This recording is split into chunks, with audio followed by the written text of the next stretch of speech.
प्रिय विद्यार्थियों, आज की सामाजिक विज्ञान की कक्षा में मैं डॉक्टर उमेश कुमार वाजपेयी आप सभी का स्वागत करता हूं। बच्चों, आशा करता हूं आप सभी लोग अपने घर में पूरी तरह स्वस्थ होंगे। बच्चों, आइए आज हम लोग सामाजिक विज्ञान विषय के उप विषय राजनीति विज्ञान के द्वितीय अध्याय संविधान निर्माण के प्रथम भाग का अध्ययन करने जा रहे हैं। बच्चों, इस पाठ के पूर्व पाठ में हमने क्या पढ़ा था, पहले उसके ऊपर हम लोग जान लेते हैं कि इससे जो पहला वाला पाठ था उसमें हमने सीखा था कि लोकतंत्र का संप्रत्यय और उसके महत्व को हमने समझा था। लोकतंत्र की विशेषताएं क्या होती हैं इसको हमने जाना था। चीन और मैक्सिको दो देश हमने लिए थे जिनकी चुनाव की प्रक्रिया को हमने समझा था। एक व्यक्ति और एक वोट की कीमत को हमने जाना था। लोकतंत्र का जो अर्थ है उसको हमने विस्तृत रूप से समझा था।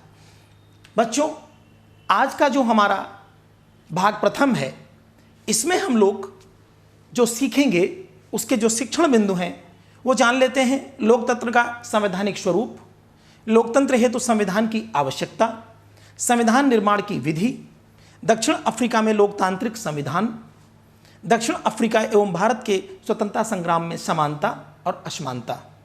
आज का जो शिक्षण है वो इन्हीं बिंदुओं पर केंद्रित होगा। बच्चों, अग्रिम भागों में जो हम पढ़ेंगे उनकी विषय वस्तु को हम आपको बताने जा रहे हैं कि जो इसके पाठ के अग्रिम भाग होंगे उसमें हम लोग इन बिंदुओं पे चर्चा करेंगे।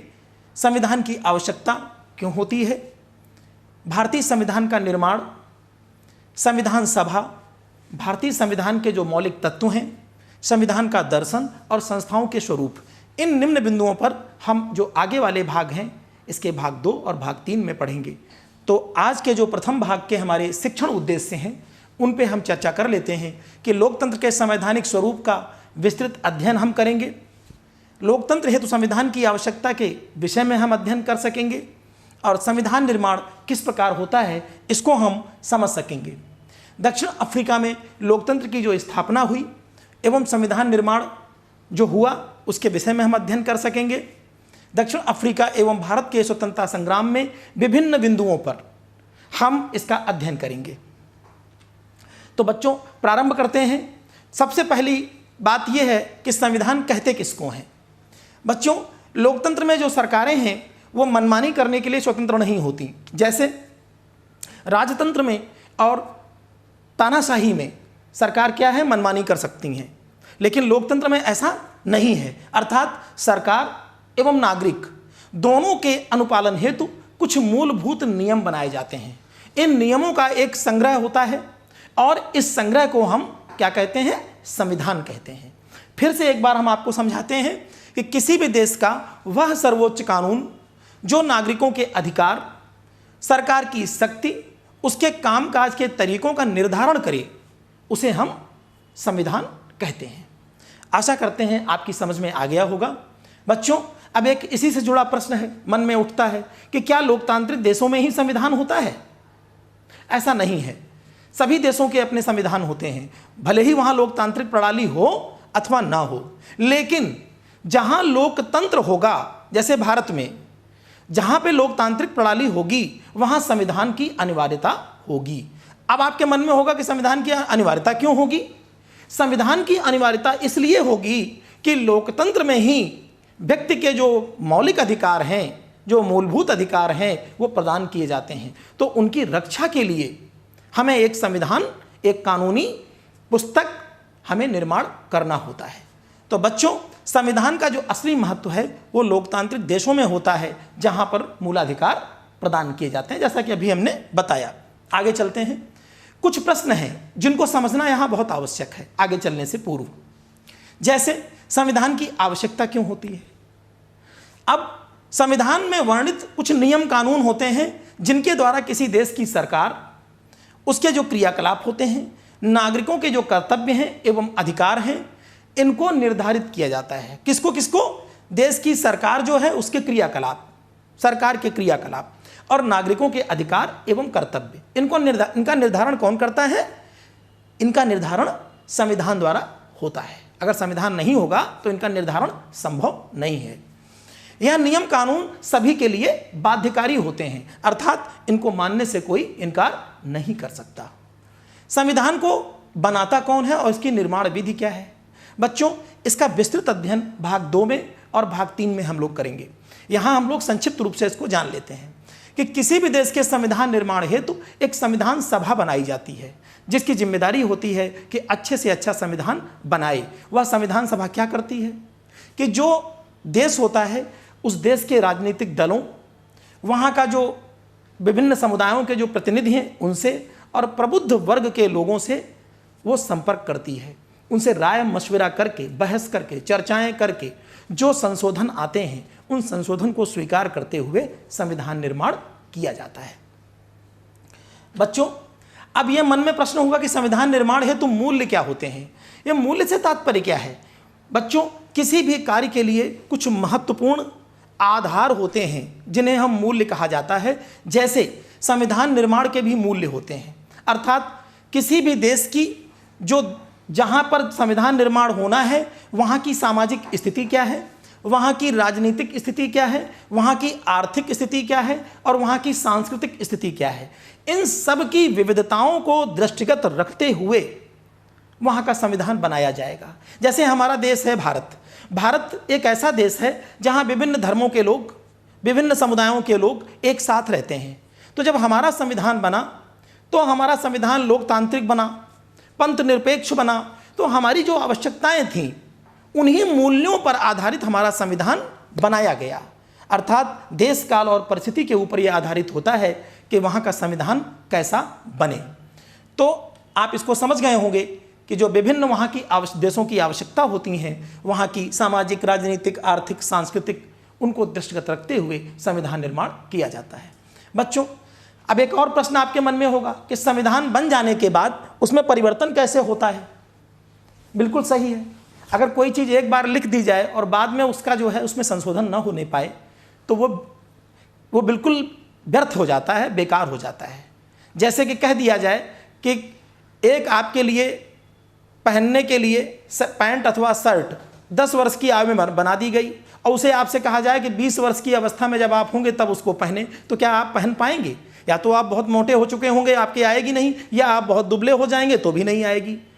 तो इसलिए जो संविधान बनता है उसमें जब किसी देश के संविधान का निर्माण होता है तो उसमें कुछ भविष्य लक्ष्य, आगे की सोच रखते हुए कुछ शर्तें और नियम जोड़ दिए जाते हैं, जिससे देश काल परिस्थिति के अनुसार उसमें संशोधन किया जा सके। अब यह संशोधन क्या होता है?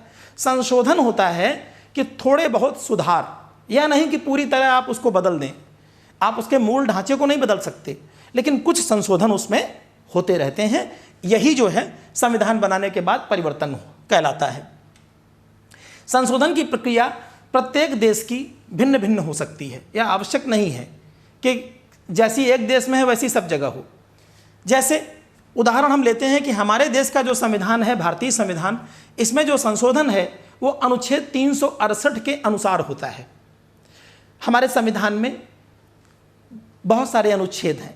जब संविधान बना था तब 444 अनुच्छेद थे। तो जो ये अनुच्छेद हैं उनमें से एक नंबर है 368। उसके अनुसार हम अपने संविधान में संशोधन आवश्यकता अनुसार कर लेते हैं। अब इसे करता कौन है? इसे भारतीय संसद करती है, क्योंकि संसद को ही यह पूरी तरह पावर दिया गया है। अब यह संशोधन किस प्रकार से होता है इसको संक्षिप्त में जान लेते हैं। 3 प्रकार से, एक सामान्य बहुमत से, एक विशेष बहुमत द्वारा और तीसरा आधे राज्यों की सहमति के द्वारा हम इसमें संशोधन कर सकते हैं। बच्चों, आज हम लोग एक उदाहरण द्वारा यह सीखने की कोशिश करेंगे, जैसे कि दक्षिण अफ्रीका एक देश है जहां का संविधान अभी 1994 में ही बना है और वह एक गणतंत्र देश बना। तो उसका उदाहरण देके हम लोग सीखेंगे कि वहाँ पे क्या क्या हुआ था, वहाँ के लोगों ने कैसे संविधान निर्माण किया था, ये हम लोग जानेंगे। दक्षिण अफ्रीका में भी भारत की ही तरह वहाँ के लोग गुलाम थे, और किसके गुलाम थे? अंग्रेज़ों के। हमारा देश भी अंग्रेज़ों को गुलाम था और वो भी अंग्रेज़ों के गुलाम थे। अंग्रेज़ों ने वहाँ रंग भेद की सारी सीमाएं पार कर दी थी। अब आपके मन में होगा कि ये रंग भेद क्या होता है? बच्चों, रंग भेद एक ऐसी अमानवीय स्थिति होती है जिसमें चमड़ी के रंग के आधार पर विभेद किया जाता है। अर्थात अंग्रेज गोरे होते हैं, ये अपने को स्वयं को श्वेत कहते थे और उच्च नस्ल का मानते थे, और जो काले लोग थे दक्षिण अफ्रीका के, उन्हें ये अश्वेत कह करके उनका अपमान करते थे। तो यही रंग भेद है बच्चों। अंग्रेज स्वयं को छोड़कर बाकी सभी को अश्वेत, और जो तीसरा एक हिस्सा था, जैसे भारत से गए लोग थे, ऐसे लोगों को रंगीन चमड़ी वाला कहकर बुलाते थे और अपमानित करते थे। बच्चों, यह एक लेख है जो नेल्सन मंडेला जी के द्वारा लिखा गया है। नेल्सन मंडेला जी कौन थे? यह एक ऐसे अफ्रीका के नेता थे कि जिन्होंने रंग भेद की नीति का विरोध किया और अंग्रेजों से लोहा लिया। अंग्रेजों ने उन्हें जेल में डाल दिया इसी बात को लेकर। आगे चलकर नेल्सन मंडेला जी अफ्रीका के प्रथम राष्ट्रपति चुने गए थे। तो आइए इनके वक्तव्य को हम पढ़ लेते हैं। मैंने गोरों के प्रभुत्व के खिलाफ संघर्ष किया। गोरे मतलब अंग्रेज। वो कह रहे हैं कि मैंने गोरों के प्रभुत्व के खिलाफ संघर्ष किया और अश्वेतों के प्रभुत्व का भी विरोध किया। जी हाँ, मैंने ऐसे लोकतांत्रिक एवं स्वतंत्र समाज की कल्पना की है जिसमें सभी लोग पूरे मेल जोल के साथ रहें, सबको समान अवसर उपलब्ध हों, और मैं इसी आदर्श हेतु जीवित रहना चाहता हूं, और यदि जरूरत हुई तो इस आदर्श हेतु मैं अपने प्राण भी न्यौछावर कर दूंगा। ये बात नेल्सन मंडेला जी ने कही थी। बच्चों, ये कथन मंडेला जी का है। अभी मैंने बताया कि अंग्रेजों ने नेल्सन मंडेला जी को एवं उनके 7 अन्य साथियों को क्या किया? देशद्रोह का मुकदमा चला करके और उनको जेल में डाल दिया। वो भी थोड़े समय के लिए नहीं, 28 वर्षों के लिए। और अफ्रीका की जो सबसे भयानक जेल थी रोबेन द्वीप में, उसमें डाल दिया। क्यों? क्योंकि इन्होंने अंग्रेजों की चलाई गई जो गलत नीति थी, रंग भेद की नीति, उसका विरोध किया था। अब एक हमारा प्रश्न है आपसे कि नेल्सन मंडेला जी को अंग्रेज जो हैं उन्होंने किस कारण से आजीवन कारावास की सजा दी? बिल्कुल सही बच्चों, नेल्सन मंडेला जी ने जब रंग भेद की नीति का विरोध किया तो अंग्रेजों ने उन पर देशद्रोह का मुकदमा चलाया और आजीवन कारावास की सजा दी, अभी जैसा बताया। और कहाँ डाला? रोबेन द्वीप में, सबसे खतरनाक जेल थी अफ्रीका की, जहां इनको डाल दिया। अब एक नया हमारे सामने शीर्षक है कि रंग भेद के विरुद्ध संघर्ष। इसको हम लोग समझ लेते हैं। यह रंग भेद क्या है? अभी आपको बताया कि त्वचा के रंग के आधार पर लोगों को ऊंचा या नीचा समझना, विभेद करना, यह रंग भेद कहलाता है। रंग भेद नस्लीय भेदभाव भी बोला जाता है। बच्चों, यह दुर्व्यवस्था मुख्य रूप से दक्षिण अफ्रीका में अंग्रेजों द्वारा चलाई गई थी। वैसे तो पूरे विश्व में लगभग ये रही है, लेकिन सबसे पहले और सबसे अधिक ये दक्षिण अफ्रीका में ही इसने प्रभावित किया लोगों को। 17वीं एवं 18वीं शताब्दी में व्यापारिक उद्देश्य से अफ्रीका में अंग्रेजी कंपनियों की स्थापना की गई। अफ्रीकी लोगों को इन्होंने उसी प्रकार गुलाम बनाया जैसे उन्होंने हम भारतीयों को बनाया था।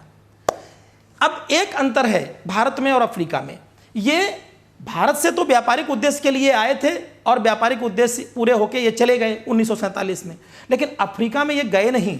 ये बच्चों वहाँ पर बस गए, वहीं के निवासी हो गए। ये मूलभूत अंतर है। अभी आगे इसी पर हम लोग चर्चा करेंगे। अंग्रेजों ने वहाँ के स्थानीय शासन को अपने हाथ में ले लिया अफ्रीका के, और क्या किया? वहाँ के निवासियों को उनकी काली त्वचा के आधार पर, रंगीन त्वचा के आधार पर वर्गों में बांट दिया और अश्वेत नाम दे दिया।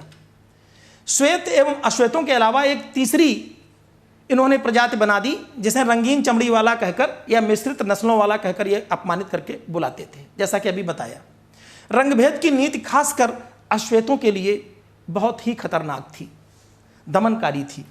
आम जनमानस को गोरों की बस्तियों में जाने की इजाज़त नहीं थी। यदि किसी काम के लिए सामान्य व्यक्ति को जाना भी पड़ता था तो वो गले में एक परमिट बनता था, उसे टांग करके जा सकता था। इतनी अमानवीयता चल रही थी। आपको आगे बताते हैं कि इतना ही नहीं, आवागमन के साधनों पर, धार्मिक स्थल, अस्पताल, विद्यालय, होटल, पुस्तकालय, सिनेमाघर, समुद्री तट, सार्वजनिक जो शौचालय हैं, इन तक को गोरों ने गोरे और काले लोगों के आधार पर विभाजित कर दिया था। अर्थात जो गोरे लोग थे वो अपने लिए निर्धारित स्थानों पर जाने नहीं देते थे। आप बताइए, अश्वेतों को अपना जो संगठन था वो भी बनाने का अधिकार नहीं था। अपने साथ किए गए भेदभावपूर्ण, अन्यायपूर्ण व्यवहार का प्रतिरोध करने का भी अधिकार नहीं था, कितनी बुरी स्थिति थी बच्चों, आप समझ सकते हैं। 1950 ईस्वी से अश्वेतों, रंगीन चमड़ी वाले लोगों और भारतीय मूल के लोगों ने रंग भेद के विरुद्ध खुल करके संघर्ष करना प्रारंभ किया। उदाहरण एक देते हैं, महात्मा गांधी जी जब दक्षिण अफ्रीका गए थे, उनके साथ भी बहुत बड़ा भेदभाव यही हुआ। कैसे? जब वो दक्षिण अफ्रीका में कहाँ से, डरबन से रेलगाड़ी के द्वारा प्रिटोरिया जा रहे थे, तो प्रथम श्रेणी के डिब्बे की उन्होंने टिकट ली थी वैधानिक, और वो उसमें बैठे थे। लेकिन चूंकि वहाँ अंग्रेजों के आधार पर यह नियम नहीं था, कोई भी रंगीन चमड़ी वाला या अश्वेत प्रथम श्रेणी में यात्रा नहीं कर सकता था। वही किया उन्होंने। अंग्रेजों ने अपमानित करते हुए गांधी जी को रास्ते में ही पीटरमारिट्सबर्ग नामक स्टेशन थी, उस पर उतार दिया। रात का समय था, भयंकर ठंडी थी। गांधी जी वहाँ पर पूरी रात बड़े कष्टों में बिताए। लेकिन शायद ये पीटरमारिट्सबर्ग में अगर गांधी जी को उतारा न गया होता बच्चों, तो आज राष्ट्रपिता जो हमारे हैं गांधी जी, ये गांधी जी ना होते। उसी दिन सबने अवज्ञा, सत्याग्रह, ये सब जितने भी आंदोलन हुए, उनकी नींव यहीं पड़ी थी पीटरमारिट्सबर्ग में। गांधी जी ने प्रण किया कि हमें अंग्रेजों की इस गलत नीति का किसी भी कीमत पर विरोध करना है। इतना ही नहीं, इसी प्रकार के अपमानजनक व्यवहार गांधी जी से और भी किए गए। जैसे जब भोजनालयों में वो प्रवेश के लिए जाते थे तो उनको रोक दिया जाता था। ऐसे ही गांधी जी एक दिन घोड़ा गाड़ी पर बैठ के जा रहे थे, किसी अंग्रेज को बिठाने के लिए दबाव बनाया गया कि इनको लेते जाइए, गांधी जी ने मना कर दिया। इसके बदले में गांधी जी को क्या किया कि जो घोड़ा गाड़ी थी उसके पायदान पर गांधी जी को बैठ करके यात्रा करनी पड़ी। तो ये एक उदाहरण हमने दिया आपको। इसमें क्या हुआ, गांधी जी ने प्रबल विरोध किया और वहां पर एक आंदोलन का रूप दिया, अपने अनुयायियों को इकट्ठा किया और सत्याग्रह का प्रयोग किया, सत्य के प्रति आग्रह। गांधी जी ने अहिंसा नहीं की, अहिंसा के आधार पर सत्याग्रह के माध्यम से अफ्रीका में रहकर जो भारतीय मूल के लोग थे उनका नेतृत्व किया और डट करके नस्ल भेदी नीति का विरोध किया। बच्चों, इसी प्रकार अफ्रीकी नेशनल कांग्रेस थी, उसके झंडे तले कई मजदूर संगठन एकत्र हुए और उन्होंने रंग भेद की नीति का प्रबल विरोध किया, जिसको गोरी सरकार ने बर्बरता पूर्वक तरीके से दमन किया, उसे रोका। लेकिन इसका प्रबल विरोध हुआ और निंदा की गई। विश्व स्तर पर कई देशों ने इसकी निंदा की। ये एक चित्र है बच्चों जो हमने आपके लिए इसमें चस्पा किया है, लिखा हुआ है डेंजर, एक खोपड़ी बनी हुई है, देखिए। ये एक ऐसा 1953 का साइन बोर्ड है जो अंग्रेज लगा देते थे जगह जगह। किसके लिए? अश्वेत लोगों के लिए, रंगीन चमड़ी वालों के लिए। देखो क्या लिखते थे, इसमें लिखा है natives, Indians and coloureds, if you enter these premises at night you will be listed as missing. Armed guards shoot on sight, saves dogs, devour the corpse. You have been warned. ये कहा गया है। इसका हिंदी अर्थ हम आपको बताते हैं। इन्होंने इसमें कहा है कि खतरा, देसी, अश्वेत, हिंदुस्तानी एवं रंगीन चमड़ी वालों, यदि तुम रात में इस परिसर में घुसे तो तुम्हें लापता घोषित कर दिया जाएगा और हथियारबंद सुरक्षाकर्मी तुम्हें देखते ही गोली मार देंगे। जंगली कुत्ते तुम्हें नोच नोच कर खा जाएंगे, तुम्हें चेतावनी दी जाती है। बताइए, ये ऐसे बोर्ड लगे रहते थे। बच्चों, एक प्रश्न है इसी से संबंधित कि अफ्रीका जैसी रंग भेद की नीति भारत में किस सीमा तक लागू थी? बच्चों, बिल्कुल सही बात है कि अफ्रीका जैसी ही रंग भेद की जो नीति थी कमोबेश भारत में भी थी। हालांकि हालत वैसी नहीं थी, लेकिन कमोबेश ऐसी ही स्थिति थी। हम भारतीयों को अंग्रेज बहुत ही घृणित निगाह से देखते थे, हमें जंगली कह करके बुलाया जाता था। तो ये जो रंग भेद की नीति थी, ये सभी के लिए बहुत ही दुखदायी थी। अफ्रीका एक नवीन संविधान की ओर, अब हम लोग इस पर चर्चा कर लेते हैं। रंग भेद के खिलाफ जब विरोध एक आंदोलन का रूप लेने लगा, बढ़ता गया, तो गोरी सरकार ने अपनी गलत नीतियों में बदलाव प्रारंभ किया। सरकार ने भेदभाव वाले जो कानून थे उनको वापस ले लिया। राजनीतिक दलों पर जो प्रतिबंध लगे थे, मीडिया पर जो प्रतिबंध लगे थे, उन्हें उसने मुक्त कर दिया। 28 वर्षों से जेल में बंद थे नेल्सन मंडेला जी, उनको रिहा कर दिया। अंततः 26 अप्रैल 1994 की मध्य रात्रि को दक्षिण अफ्रीका एक गणराज्य बन गया। यहाँ नया झंडा लहराया और यह दुनिया का एक नया लोकतांत्रिक देश बन गया। अब यहाँ रंग भेद वाला शासन समाप्त हुआ और सभी नस्ल के लोगों की मिलीजुली सरकार का रास्ता साफ हुआ। ध्यान रखना, सभी नस्ल के लोगों की मिलीजुली सरकार का रास्ता साफ हुआ। यह सब इतना आसानी से नहीं हुआ।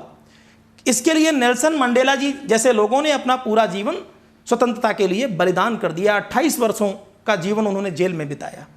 नेल्सन मंडेला जी को दक्षिण अफ्रीका का प्रथम राष्ट्रपति चुना गया। ये देखिए नेल्सन मंडेला जी का एक वक्तव्य है, इसके द्वारा हम कुछ जानने की कोशिश करते हैं, उन्हीं के शब्दों में जाने। ऐतिहासिक रूप से एक दूसरे के दुश्मन रहे, यहाँ ध्यान देना, एक दूसरे के दुश्मन रहे मतलब गोरे और काले, श्वेत और अश्वेत लोग। वो कह रहे हैं कि ऐतिहासिक रूप से श्वेत और अश्वेत एक दूसरे से दुश्मन रहे। समूह रंग भेद वाली शासन व्यवस्था की जगह शांतिपूर्ण तरीके से लोकतांत्रिक व्यवस्था अपनाने पर सहमत हो गए, क्योंकि दोनों को एक दूसरे की भलमनसाहत पर भरोसा था और इसे मानने को वो तैयार भी थे। मेरी कामना है कि दक्षिण अफ्रीकी लोग कभी भी अच्छाई पर विश्वास करना नहीं छोड़ेंगे और इस बात में आस्था रखेंगे कि मनुष्य जाति पर विश्वास करना हमारी सबसे बड़ी लोकतंत्र का आधार है।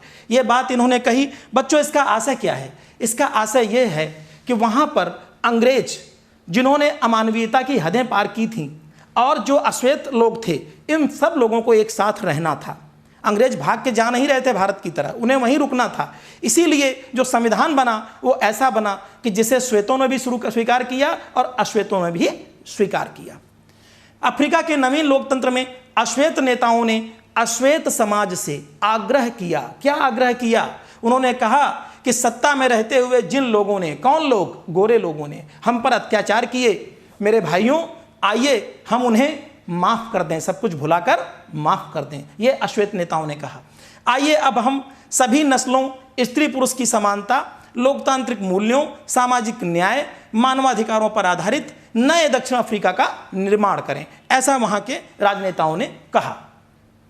2 वर्षों की लंबी चर्चा, बहस आदि के बाद जो वहां का संविधान बना, बच्चों, वैसा संविधान विश्व के किसी देश में अब तक न बन पाया। जितने व्यापक अधिकार उन्होंने अपने नागरिकों को प्रदान किए, उतने कहीं किसी देश ने अपने नागरिकों को प्रदान नहीं किए। बच्चों, 1994 तक जिस अफ्रीका को जंगली कह करके उसकी आलोचना की जाती थी, आज वही अफ्रीका पूरे विश्व के लिए एक मॉडल के रूप में अपना स्थापना बनाए हुए, अपने को स्थापित किए हुए हैं। लेकिन यह हुआ कैसे? यह सब इसलिए संभव हुआ कि वहाँ के जो लोग थे, कौन? गोरे और काले, उन सभी लोगों ने अपनी कड़वाहट को भुला करके और एक दूसरे के साथ रहने का निश्चय किया, जबकि भारत में ऐसा नहीं हुआ। बच्चों, भारत में स्थिति दूसरी थी। यहाँ हम हिंदू मुस्लिम के आधार पर 2 देशों में बंट गए, पाकिस्तान और भारत के रूप में। अफ्रीका में ऐसा नहीं हुआ। एक कथन है, इसको भी पढ़ लेते हैं कि दक्षिण अफ्रीका का संविधान इतिहास और भविष्य दोनों की बात करता है। एक और यह एक पवित्र समझौता है। दक्षिण अफ्रीका के रूप में हम एक दूसरे से यह वचन देते हैं कि हम अपने रंगभेदी, क्रूर एवं दमनकारी इतिहास को फिर से दोहराने नहीं देंगे। पर बात इतनी ही नहीं है, यह अपने देश को इसके सभी लोगों द्वारा वास्तविक अर्थों में साझा करने का घोषणा पत्र भी है। श्वेत, अश्वेत, स्त्री, पुरुष, यह देश पूर्ण रूप से हम सभी का है। ये बात कही गई है मंडेला जी के द्वारा। यह एक दक्षिण अफ्रीका के संविधान की प्रस्तावना है। बच्चों, किसी भी देश के संविधान के प्रारंभ में प्रस्तावना दी होती है, जो उस संविधान का सारांश होती है। इसको हम संक्षिप्त रूप में जान लेते हैं कि प्रस्तावना क्या कह रही है। देखिए, अपने इतिहास में हुए अन्याय को स्वीकार करते हैं। अपनी भूमि पर आज़ादी और न्याय के लिए संघर्ष करने में कष्ट उठाने वालों को हम सलाम करते हैं। अपने देश को बनाने और विकसित करने में मदद करने वालों का हम आदर करते हैं और मानते हैं कि दक्षिण अफ्रीका उन सभी का है जो यहाँ रहते हैं, अर्थात गोरे और काले सभी यहाँ की विविधता से जुड़े हैं। इसलिए स्वतंत्र रूप से चुने अपने प्रतिनिधियों के माध्यम से अपने गणतंत्र के सर्वोच्च कानून के तौर पर इस संविधान को हम स्वीकार करते हैं। कौन? अफ्रीका के लोग कह रहे हैं। जिससे पहले के विभाजन मिटे और लोकतांत्रिक मूल्यों, सामाजिक न्याय और मौलिक मानवाधिकारों पर आधारित एक समाज बन सके। एक ऐसे लोकतांत्रिक और मुक्त समाज की स्थापना हो जिसमें सरकार लोगों की इच्छा के अनुसार काम करे और उन्हीं के अनुसार चले। हर नागरिक को कानून के समान संरक्षण मिले, सभी नागरिकों के जीवन की गुणवत्ता में सुधार हो, हर एक व्यक्ति की संभावनाओं को फलने फूलने की स्वतंत्रता और एक संयुक्त लोकतांत्रिक दक्षिण अफ्रीका का निर्माण हो सके, जो राष्ट्रों के समूह में एक संप्रभु देश के तौर पर अपना उचित स्थान प्राप्त कर सके। ईश्वर हमारे लोगों की रक्षा करे। ये बात दक्षिण अफ्रीका के संविधान की प्रस्तावना में कही गई है। एक प्रश्न है, यह दक्षिण अफ्रीका बहुसंख्यक जो लोग थे, अश्वेत लोग, अगर वो गोरों के साथ हुए शोषण और अत्याचारों का बदला लेते तो क्या होता? तो बच्चों, वही होता जैसे भारत में बंटवारा हुआ हिंदुस्तान और पाकिस्तान के रूप में, लेकिन लोगों ने वहाँ ऐसा नहीं किया, उन्होंने माफ़ किया गलती करने वालों को, तो आज वो एक सशक्त देश के रूप में काबिज हैं। अब एक चर्चा कर लेते हैं कि दक्षिण अफ्रीका एवं भारत के स्वतंत्रता संघर्ष में जो समानताएं हैं और असमानताएं, उनमें क्या अंतर है। कई बिंदुओं पर भारत में सभी वर्ग आपस में अपने स्वार्थों हेतु लड़ रहे थे, जिसका परिणाम था देश विभाजन, और अफ्रीका के निवासियों ने अपने पिछले बुरे अनुभवों को, अत्याचारों को भुला दिया था। ये दोनों में अंतर है बच्चों। यहाँ पर नेतृत्व गांधी जी का था और वहाँ पर नेतृत्व नेल्सन मंडेला जी का था, जो गांधी जी के कहीं ना कहीं अनुयायी भी थे। प्रमुख नेतृत्वकर्ता दल यहाँ भारतीय राष्ट्रीय कांग्रेस थी और वहाँ प्रमुख नेतृत्वकर्ता दल था अफ्रीकी नेशनल कांग्रेस। संघर्ष का जो तरीका था भारत में अहिंसावादी था, सत्याग्रह, असहयोग और सविनय अवज्ञा जैसे आंदोलन हैं, इनके द्वारा हम आगे बढ़ते गए। और वहाँ पर अफ्रीका में संघर्ष का जो तरीका था वहाँ पर भी अहिंसात्मक था। उसका उदाहरण है कि नेल्सन मंडेला जी को जब 28 वर्षों तक जेल में रखा, यातनाएं दी, लेकिन इसके बाद भी उन्होंने क्या किया, गोरों को माफ़ कर दिया। इसका अहिंसा से इसका प्रमाण इससे बड़ा नहीं हो सकता। आगे देखते हैं कि उपनिवेशवाद का जो चरित्र है वो वहाँ अत्यंत अमानवीय और शोषण से युक्त था। कहाँ? भारत में, क्योंकि भारत को इन्होंने केवल कच्चे माल का एक आयातक बना रखा था, मतलब एक यहाँ से हम निर्यात करते थे, उनके लिए आयात होता था। और उपनिवेशवाद का जो चरित्र था वहाँ पर अफ्रीका में, वो भी अत्यंत अमानवीय था। तो ये हमारी समानताएं और असमानताएं हैं। एक प्रश्न आपका है कि आज का दक्षिण अफ्रीका स्वयं को इंद्रधनुषी देश कहता है। आप बता सकते हैं क्यों? बच्चों, इंद्रधनुष में 7 रंग होते हैं, 7 रंग एक साथ होते हैं, कितना सुंदर होता है। आज का जो अफ्रीका है वहाँ इसी प्रकार से सभी धर्मों के, जातियों के, मजहब के लोग एक साथ रहते हैं, कोई किसी प्रकार की दुर्भावना नहीं है, इसीलिए उसे अपने देश को इंद्रधनुषी देश कहते हैं। बच्चों, आज के पाठ में हमने क्या क्या सीखा, हम लोग देख लेते हैं एक बार कि लोकतंत्र के संवैधानिक स्वरूप को हमने समझा कि संवैधानिक जो स्वरूप है लोकतंत्र का वो क्या होता है। लोकतंत्र हेतु संविधान की आवश्यकता की अनिवार्यता क्या है, मैंने बताई कि जहां लोकतंत्र होगा वहां संविधान अनिवार्य रूप से होगा। क्यों? क्योंकि वहां पर मूलाधिकार प्रदान किए जाते हैं नागरिकों को, इसलिए वहां पर संविधान की आवश्यकता अनिवार्य है। संविधान निर्माण की प्रक्रिया को संक्षिप्त रूप में हमने जाना, बताया। इसके द्वितीय तृतीय भाग में हम इसको विस्तृत रूप में पढ़ेंगे। दक्षिण अफ्रीकी लोकतांत्रिक संविधान के विषय में हमने जाना। दक्षिण अफ्रीका एवं भारत के स्वतंत्रता संग्राम में विभिन्न बिंदुओं पर समानता और असमानताओं को हमने समझा।